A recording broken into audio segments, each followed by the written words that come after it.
All right, guys, Dominick Izzo out here in Chicago, Izzo Wing Chun, and Dino Mango asks on a video about the turn, right? The Wing Chun turn. How do we turn? I'm going to go over the years of frustration to the most simplest concepts of turning. And I'm going to tell you the simplest aspect first is how you figure out your Wing Chun turn. You have to figure it out. I'm going to make it easier for you first. In my opinion, remember these all are my opinions, and I've had every type of turning possible. The first teacher I had was a 70-30 weight distribution split.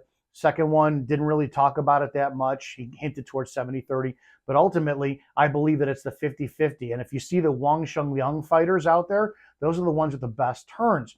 But I'll always contradict myself, right? I do believe that Keith Kernspet and Lung Ting's lineage has produced some incredible people. You've got Norbert Mayday, Victor Gutierrez, Eamon Bostepi, Sifu Sergio. Those guys can apply their craft as well, too. So if they can make it work for them, great. But I'm going to tell you, this is how I found my turn. And it boils down to two things with ultimately one concept of pressure being the ultimate equalizer.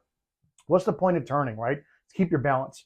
99.9% of all fights end up on the ground because somebody does not know how to keep their balance. That's why Brazilian Jiu-Jitsu is so popular, and that's why grappling is so popular, because when you're on the ground, you remove all concepts of balance. You remove all the needs for a balance, if you will. The balance issues. When it comes down to turning, what do we turn for? Change the angle, revving up to wind up firing a punch, closest target, whatever reason you want to take it. I honestly believe that the turn needs to be like a bull and a matador. So what happens? The bull charges, the matador, does the ole with the cape. At the same time, you're stabbing it. So your turn has to serve a purpose, right? Two things I want you to look at. Well, look at our bodies for a second here, right? Pressure. We're supposed to be taking pressure in a strike, in a push, or in a pull, right? And if you keep the foundation, which is, these two things, your feet are your foundations for staying in balance. As long as that's great, you're good. When you look at walking, I talk about this all the time. Walking is your head over your hips, over your feet. We don't walk with a buckled midsection, or you don't walk with your hips behind you unless you have a natural deformity or something's injured. Your balance comes from head over hips over feet. So that means that we need to keep our concept of balance head over hips over feet. Silondao, the first form, head over hips over feet, right? So if pressure is going to come in from the top, here's your spine, right? You got to look at all your joints, your ankles, your knees, your hips, your spine, wrists, elbows, neck. If all of these are in alignment and one of these things are out of whack, so the rest of your body is going to compensate, and your balance and your structure, which we talk about all the time, will be sacrificed and compensated, right? You want to do a test? Have one of your buddies at your gym get in front of you and put your head down and have them stand in front of you and put the hands behind your head and try to lift your head up. You can't. Now, do the same thing. Stand with your spine fully straight and fully erect and lock your head back and have them try to pull you forward. It's going to be very hard for them to bend your neck. Your spine is extremely strong. Deadlifting, squatting, it's an extremely strong brace for your body, right? Your spine ultimately controls your body. Same thing being said if you're in a position where we're facing an enemy, right? The pressure is not going to come on top, but the pressure is going to come in. And it's going to try to compensate your balance. And like water or like electricity, the energy is going to try to find the weakest link. Is it your wrists? Is it your elbows? Is it your shoulders? Is it your spine that's going to collapse? Your hips, your knees, your ankles? That's going to look for that path of least resistance to be compensated. So how do you wind up feeling this? Get in a stance.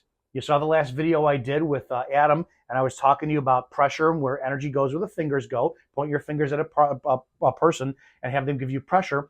When you have slight pressure coming in, gradual pressure, and you're able to lock your body in alignment, you start to discover yourself, right? That's the purpose for a lot of these drills.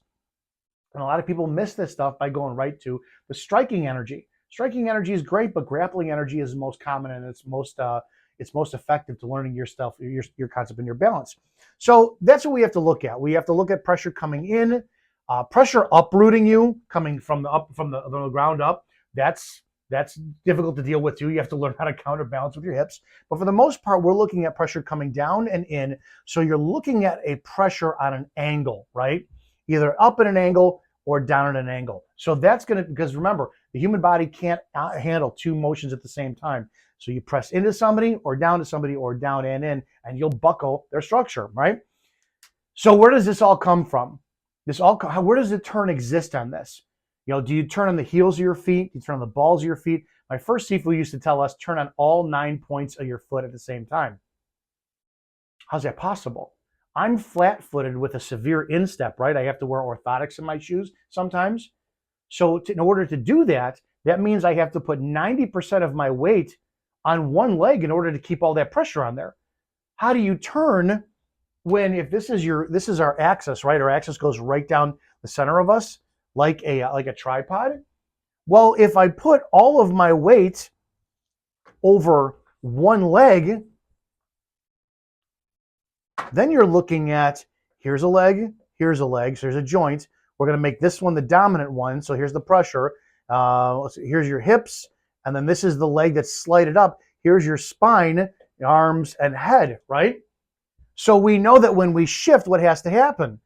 Well, then the axis has to move this way, and this is moving. So you can't violate your axis, and I've done many demonstrations on this. When you move your axis, you actually take balance away from yourself. Again, that's the Lung Ting lineage.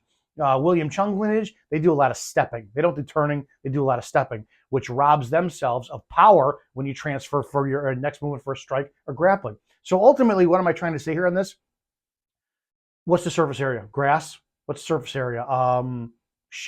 Gravel, concrete.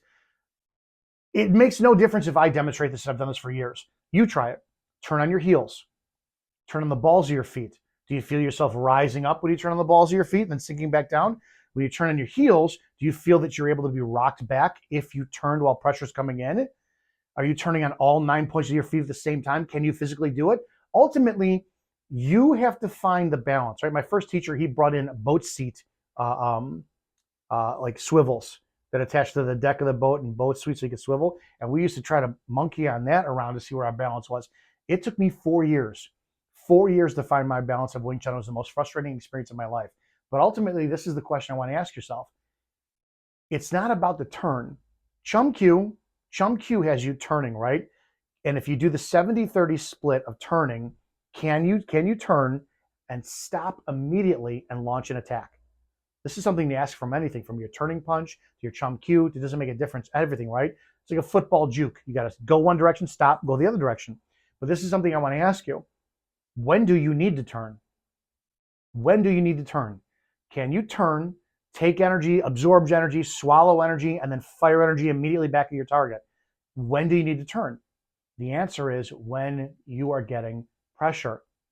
So ultimately, to answer your question, and it was, you can take years of experience and experiment on how to figure that out. But if you truly want to learn how to wind up taking your turn properly, take incoming energy from pushing or pulling, not from striking all immediately. Striking is too fast to experiment how to go.